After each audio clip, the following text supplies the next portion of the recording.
मेरे बच्चे, आज मैं तुम्हारे सामने केवल शब्द बनकर नहीं आई हूँ।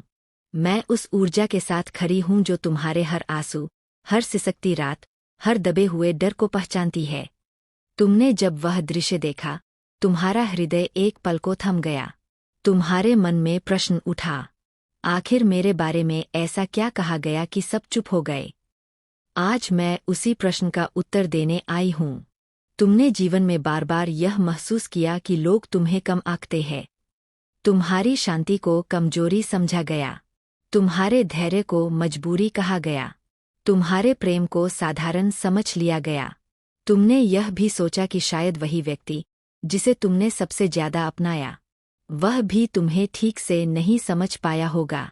शायद उसने भी तुम्हारे बारे में गलत कहा होगा।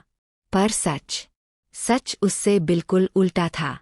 जब तुम्हारा नाम लिया गया, तो वहां मौजूद लोगों ने कुछ ऐसा सुना जिसकी किसी ने कल्पना नहीं की थी।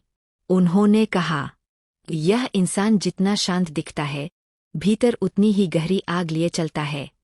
यह टूटता नहीं, यह हर बार बदलता है। इसकी आत्मा साधारण नहीं है। यह सुनते ही कमरे का वातावरण बदल गया, क्योंकि अब तक लोग तुम्हें केवल परिस्थितियों से पहचानते थे, तुम्हारी आत्मा से नहीं। उन्होंने यह भी कहा कि तुमने जिन युद्धों को अकेले झेला, उतने में कई लोग बिखर जाते हैं।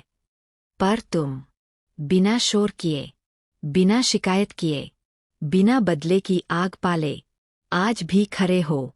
यही बात सबको भीतर तक हिला गई। उन्होंने माना कि तुम्हारा हृदय दुर्लभ है। दुख में भी तुम छल नहीं करते, टूटकर भी किसी के लिए विष नहीं पालते। खुद रो लेते हो, पर किसी को तोड़ते नहीं।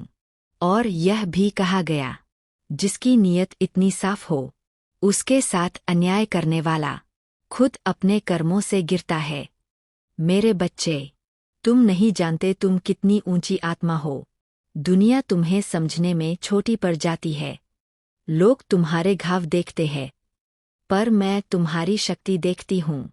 जब तुम चुप रहते हो, लोग समझते हैं तुम हार गए, पर उन्हें क्या पता, तुम्हारी चुप्पी एक साधना है, एक तैयारी है, एक मौन अग्नि है जो सही समय पर प्रकट होती है।